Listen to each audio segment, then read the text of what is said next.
Hello and welcome to or welcome back to my channel. My name is Marin and here you will find a little beauty, a little books, and a little teaching content.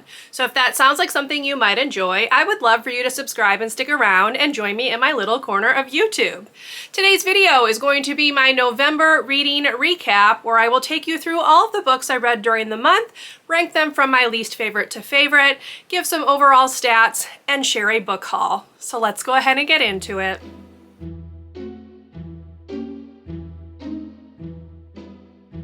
Now, the vast majority of these books were part of various vlogs throughout the month of November, so I will link them up in the cards and down below if you would like to go back and watch them, because I do go into more full thoughts in those vlogs, obviously. This is going to be as rapid fire as I can make it, so you won't get a lot of detail right now, so do check out those videos if you want to see full thoughts. But I did read 14 books in the month of November, which is also why I need to do this rapid fire, because that's a lot of books to talk about. So let's go ahead and just go through the rating of my least favorite to my favorite. So coming in at number 14, my least favorite book of the month was The Forgotten Garden by Kate Morton, which I only gave 2 stars.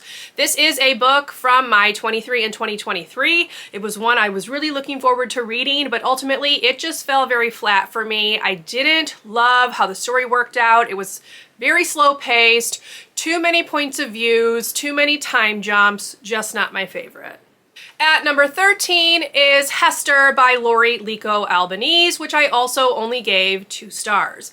This is a retelling somewhat of the Scarlet Letter. It's supposed to tell us how the story of Hester Prynne came about, and I guess it did that, but I personally was not a fan of the story, of the characters. This just didn't work for me, so 2 stars for this one as well, and I will be decluttering this one. Coming in at number 12 is the 23rd Nancy Drew book, which is The Mystery of the Tolling Bell by Carolyn Keene. This is a pretty typical run-of-the-mill story, although this one was perhaps a bit more absurd than some of the others. 3 stars for this one. It was fine. At number 11 is Hereafter by Kate Bryan. This is the second book in the Shadowlands trilogy. I did not like this one nearly as much as the first book. I did talk about this in a vlog, so again, you can check out the link, but not my favorite. 3 stars. Coming in at number 10 is another book that I vlogged. It is A Gathering of Shadows by V.E. Schwab. This is the second book in her Shades of Magic trilogy. I found this overly long, slow-paced, again, too many points of views, and I just didn't love it. 3 stars for this one. I am looking forward to finishing the series, but I hope that the third book is more in line with the first one, because this one didn't really do it for me.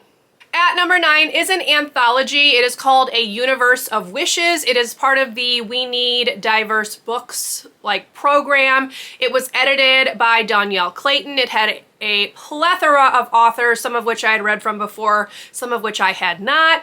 As with any anthology, some stories were winners, some stories were really, really not.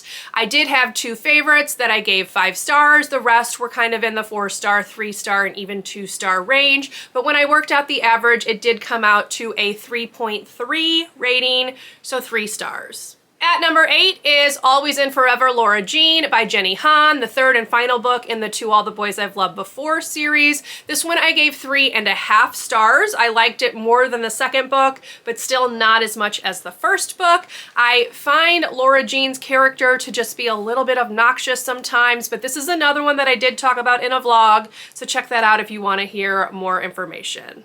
Coming in at number 7 is A River Enchanted by Rebecca Ross. This is a fantasy book that I quite enjoyed. There was something very calm and cozy about it. I listened to it on audio. The narrator is Scottish, so her accent just really kind of helped with the vibes. I very much enjoyed this one. I'm giving it 3.5 stars, and I am looking forward to finishing the duology. At number 6 is The Hammer of Thor by Rick Riordan. This is the second book in the Magnus Chase and the Gods of Asgard series. I liked this one just as much as the first one. There are some laugh out loud funny moments. There is some nice twists on mythology. In this one, Magnus, our main character, and his group of friends are trying to locate Thor's missing hammer, and chaos ensues. So 4 stars for this one. It was a good time. At number 5 is another anthology. This one is The Language of Thorns by Leigh Bardugo. This was meant to be my buzzword pick, I believe, for October, and it took me a while to finish it. That's not a knock on the book. I'm giving it 4 stars. I quite liked all of the stories in there. A lot of them were like retellings of like fairy tales and things that we were already familiar with like a Grisha-verse twist, and I very much enjoyed it. It is full color illustrations, which are beautiful, so I would recommend checking it out if it sounds interesting. At number 4 is The Sinister Mystery of the Mesmerizing Girl by Theodora Goss. This is the 3rd and final book in her Daughters of the Athena Club series. I liked this one a lot more than I liked the second one. The second one I found overly long and kind of drawn out and slow. And I would put the 3rd one on par with the first book. I felt like it was a very solid ending to the trilogy, and I'm happy to cross that series off of my want to read list. It was a series on my 10 series to finish in 2023, so hooray. At number 3 is A Good Girl's Guide to Murder by Holly Jackson. This was my buzzword pick for November, and I had a great time with this. I listened to the audio. The audio is full cast, which I really enjoyed. It has like recording elements and things like that. It was just a lot of fun to listen to. Very entertaining, very suspenseful, and I enjoyed every minute. I'm looking forward to continuing the series. And that one is also 4 stars. At number 2 is Midnight is the Darkest Hour by Ashley Winstead, which was also 4 stars. This was the November pick for the Literally Dead book club. This is the 3rd Ashley Winstead book that I have read this year, and I think it's the one that I liked the most. All 3 of her books have gotten 4 stars for me, but this one I just had a grand old time with. This is another one that I vlogged in full, so check that out. But I had a great time with this one, although I can see why it wouldn't be for everyone. And coming in at number 1 is the only 5-star of the month, which is United We Spy by Allie Carter. This was the 5th and final book in her Gallagher Girls series, and I felt like this was the perfect series finale. It gave me all the feelings. It had lots of action. I loved the characters. I felt like this book really showcased all of the girls' friendship, also Cammie's relationship with Zach, and I just loved it. So this is how you should write a series finale. 5 stars for this one. I'm so happy I decided to give this one a finish in 2023 because this is probably my favorite series that I read this year, at least so far. All right, with that out of the way, it's time to turn to my monthly reading stats. So let's go ahead and break those down. November was my best reading month in terms of stats. So I did read a total of 14 books, which is the highest amount I've read any month in 2023. This broke down to 3 physical books, 7 audiobooks, 1 ebook, and 3 mixed media books, which was a combination of audio and physical reading. This also works out to 5,293 pages, which is the highest amount of pages I've read this year. In terms of series books, I did read 9 series books and 5 standalone books. Of those series books, 4 were continued series, 2 were started series, and 3 were finished series. For author breakdown, I did read from 10 returning authors and 4 new to me authors. For genres, I read 5 fantasy books, 3 historical fiction books, 2 thrillers, 2 contemporaries, 1 paranormal, and 1 mythology. For the age breakdown of the books, I did read 4 adult books, 8 young adult books, 1 middle grade book, and 1 children's book. In terms of the type of book that I read, whether it be borrowed or already owned, I did only read 4 owned books, but 2 of those were Book of the Month books, so I'm happy that I was able to cross a couple more of those off my list, but it did work out to me borrowing 10 books from either Scribd or my library. And in terms of the star breakdown, I had 2 2-star books, 4 3-star books, 2 3.5-star books, which does go into the 3-star book like in my tracking document, 5 4-star books, and 1 5-star book. So a decent amount of 4 stars. I haven't had the best luck with 5 stars in like the latter half of the year, so maybe December will be the month where I have more than 1.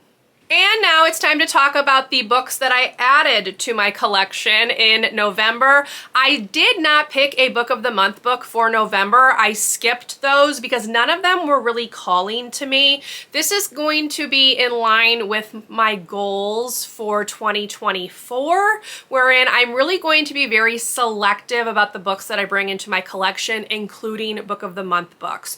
So if something doesn't jump out at me as me really wanting to read it, I'm going to be content with passing on a book of the month selection. I don't lose the credit, they carry over, and there will probably be other months where I will be interested in more than one, so it should all work out, but I am not going to pick a book of the month book unless I'm truly excited about it. So nothing in November spoke to me, so I did not pick any up. That being said, I did pick up 5 holiday books.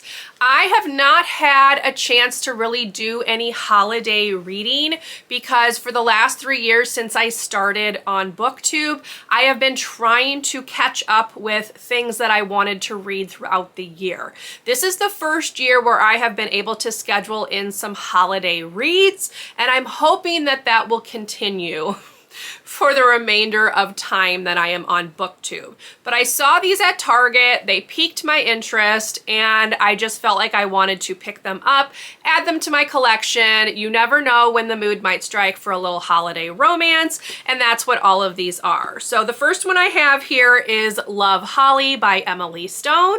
The next one is Wreck the Halls by Tessa Bailey. I've actually never read a book by Tessa Bailey, so this will be the first one that I attempt whenever I get to it. Then I have 3 Holidays and a Wedding. This is by Uzma Jalaluddin and Marissa Stapley. I hope I said that first name correct. This one like very much reminded me of 4 Weddings and a Funeral, so had to pick this one up. Then I have A December to Remember by Jenny Bayliss. And finally, I have The Xmas Holidays by Zoe Allison. All of these sounded really fun. I read the backs on all of them. There were a few more holiday romances that they had at Target that didn't really sound up my alley, but all of these sounded really cute, and hopefully I can get to them maybe next year and cross them all off my list. So if you have read any of these and you have one that you really liked, feel free to leave it down below in the comments, and maybe that will be the first one that I read. And that's it, y'all. That is my November reading recap. I hope you enjoyed. If you did, please leave me a thumbs up. Consider subscribing to my channel if you would like to see more from me, and I will see you in my next video. Bye, everyone.